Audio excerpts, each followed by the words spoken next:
Thank you. Thank you very much. Good morning, everybody, and thank you very much for attending. I'm delighted to be here. I didn't anticipate quite so many of you, and I hope that's because you're interested and not because of the free buns waiting on the trolley outside.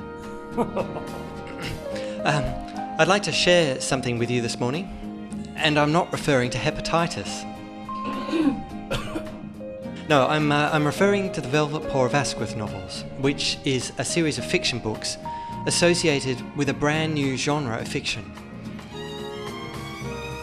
This genre is called New Fable and is high adventure for older young adults. It's entirely anthropomorphic, having no human characters at all. Instead, it has cats and dogs acting like people. And I gave a presentation on New Fable not long ago, which didn't go very well. People were quite mean about it, actually, and someone threw a shoe at me.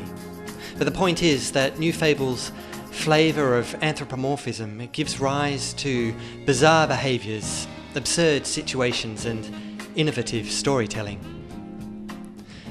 Now, the Velvet Paw of Asquith novels, also known as the Duvin books, follow the adventures of the cat Oscar Teabag Duvin, who's both a poet and a spy, and who, and this is the book's storyline, is thrown into international jet-setting adventures involving greed, espionage, and the odd foray into professional cheese shaping. Now, importantly, although the characters are bizarre, the story world is recognisable as our own.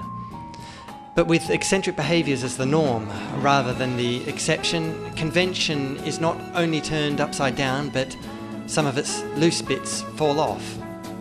They could perhaps be described as The Wind in the Willows meets James Bond, but with far less success.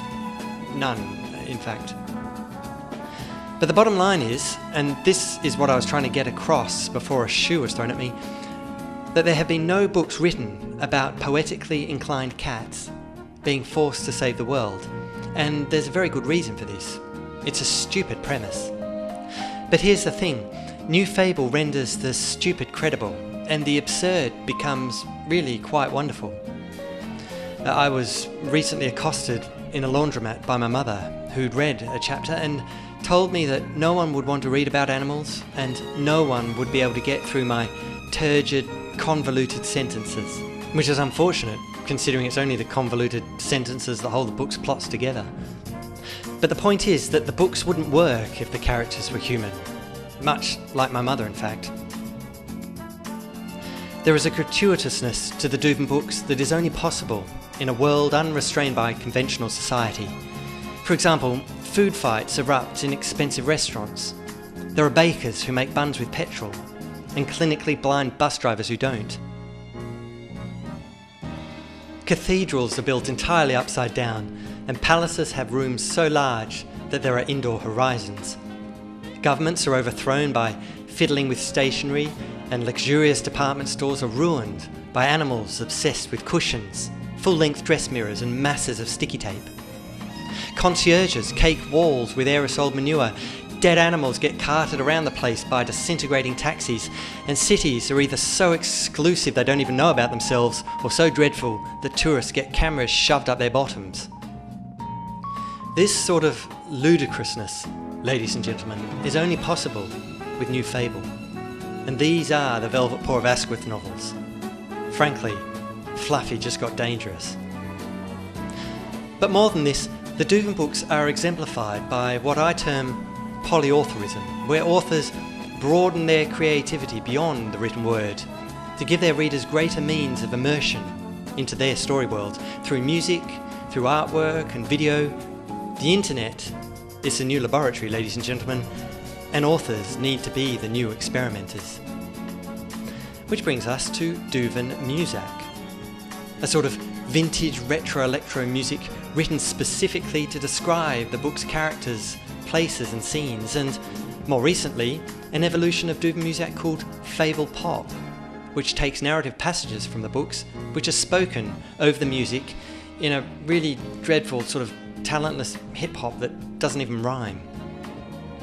Polyauthorism insists upon audiobooks, which is, of course, a form of podcasting.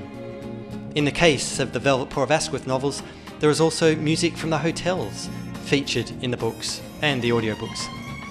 There are lots of hotels in the Duvin books because the adventures are international and quite tiring.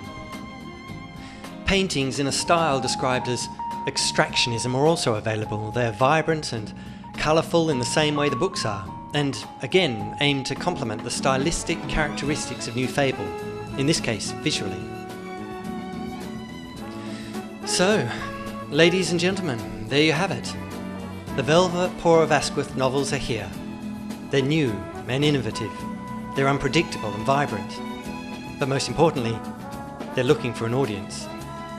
As it appears, am I. A lot of people have left, haven't they? Thank you for your attention. I hope there are some buns left. Do